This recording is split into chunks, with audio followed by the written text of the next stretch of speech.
Long days on the campaign trail often start as the sun rises. And this September morning, we first head west to Greensboro. Join me in welcoming U.S. Senator Sherry Beasley. It begins in a packed coffee shop for U.S. Senate candidate and Democrat Sherry Beasley. But it is also so very important that all of North Carolina be able to afford their prescription drugs, period. Prescription drug prices dominate the discussion a big chunk of this day. It's just the right thing to do. On a day like this with 5 stops, candidates will use many of the same stories and lines, and this day was no different. A favorite that brewed applause at almost every stop, the combo of an old Budweiser commercial and her opponent Republican's name, Ted Bud. This bud is not for you. This bud is not for you. This bud is not for you. At most spots, Beasley speaks for about 15 minutes and takes questions. Most focus on abortion, affordable housing, and student loans. Everybody please have your phone ready, camera going. After a photo line, she does a short press availability where she's asked about the Spectrum News 1 debate. Can you tell me a little bit about what things are top of mind going into the debate? And losing her last statewide election by just 401 votes in 2020. There's an amazing opportunity in this race to better get the message out.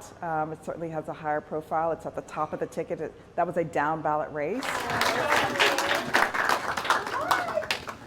Hello, good morning, everyone. Minutes later, we're on the campus of UNC Greensboro, where she faces questions about health care, affordable housing again, and same-sex marriage. I am committed to protecting any constitutional right. I am committed to protecting.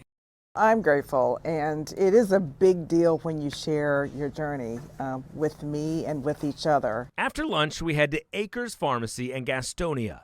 I'm really sorry. It's an emotional roundtable of diabetic and cancer patients telling their tales of prescription drug costs and insurance. I was in chemotherapy, and each treatment was $8,000 a pop. Beasley does a lot more listening than talking at this stop. I'm sitting here trying not to just burst out in tears because it doesn't need to be like this. The New York Times and CNN joined the campaign trail at this stop and wasted no time pushing her on political questions afterward. Justice Beasley, a name that did not come up in this entire time was Ted Bud. Are you pulling your punches? And if so, why are you afraid to engage in a more partisan way with just a few weeks left in this campaign? Well, I do think it's important for folks to know that I am fully committed to these folks who were here today and all of the folks around the state from whom I have heard that they are dealing with this same kind of challenge for themselves. Both CNN and the Times then pressed her on national Democrats not spending money in North Carolina, despite the fact that it might be the closest race in the country. Would you like to see more spending, though? Would you like to see more involvement? Well, it's not really about spending. It's about making sure that people are energized and understand the magnitude of this race, and I'm excited that people really do. But money can definitely help that. I think I'm asking, would you It is all very expensive. You're absolutely right about that. Sherry Beasley is just another phony politician. Sherry Beasley works for them, not us. Campaign ads chastise Beasley as a stereotypical career politician. And it's true, she's run in a lot of races, but they refer a spot on the court. She's been a judge for more than 2 decades, most recently the first black woman Chief Justice in state history. Good to see you. Congratulations. Thanks for joining us. It's great to be here, Tim. Thank you. I've interviewed her on my nightly show countless times, so I was curious how a Senate run feels different. What's the evolution been like as a candidate, though, running for judge versus U.S. Senate? This race certainly garners a lot more attention. That was a down ballot race, and judges have very different roles, and the role really is to follow the rule of law, to uphold the Constitution. And senators are really advocates. I mean, they're people who, and folks want to know that the next United Senator is going to be ready and prepared to fight and take our interests to Washington. But as the New York Times alluded to in their question earlier, she remains judicious in her answers. Here's what she said when I asked about the impact of the abortion decision this summer. Her necklace, a sign of the importance, but her answer much less pronounced. Has it been a momentum changer, though? Have you noticed a difference in the enthusiasm, I guess, in the campaign? People are excited. I mean, we are also closer to the election. We are 52 days away, and we're past the start of school and past Labor Day, and people are excited. They're charged, and they're really excited about this race. Our Our day begins long before the sun rises. And it won't end until long after the sun sets, some 600 miles in all. And as the sun peaks over the horizon, we arrive at campaign stop number 1 with U.S. Senate candidate and Republican Ted Budd. Morning, everybody. We're at Hendrick's Barbecue in Salisbury with a table full of educators. Well, parents are wanting to make sure they're, have a voice in the kids' education. The educators talk teacher shortages and resources, but there's an overwhelming emphasis on mental health. It's already been an issue, but the pandemic has exacerbated it. We need men and women of faith to stand up. Our next stop was a Charlotte church hosting the Salt and Light Conference. It's a faith-based policy conference full of big-name conservatives. My faith is my true north.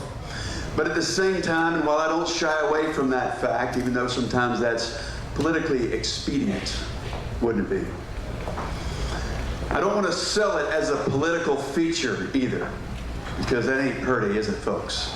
Bud's delivery is probably his most comfortable all day here. Almost a preacher tone, but he quickly turns to politics. But now, as we all travel around North Carolina, and I'm traveling around campaigning, I hear over and over again, Ted, I'm afraid we are losing the greatest country on earth. After 15 minutes, he's whisked off stage for pictures and autographs, and we hit the road again. Whatever you do. From Charlotte, we headed next to a Chatham County Republican event called Celebrate America Day. I'm Ted Budd, running for U.S. Senate. It had the feel of a small festival on a farm. Bud opens his speech with a familiar line. How many of you all are here because you really feel that this country is on the wrong track and you want to do something about it? Spend a day on the campaign trail with any candidate, and you will hear many of the same stories over and over. I'll tell you what, I'm seeing inflation, but it's not like a bar chart or a pie chart or a bar graph. It's not academic. I've heard stories of economic despair. I've heard stories of families who have been ripped apart by deadly drugs like fentanyl that have come across a chaotic and open border. But he also targets his opponent and former Democratic Chief Justice of the North Carolina Supreme Court, Sherry Beasley. She has done everything to support the policies that are going to lead to her. She would vote for the policies, and she's even gone out there and said that she would support the policies that would lead to continuing inflation.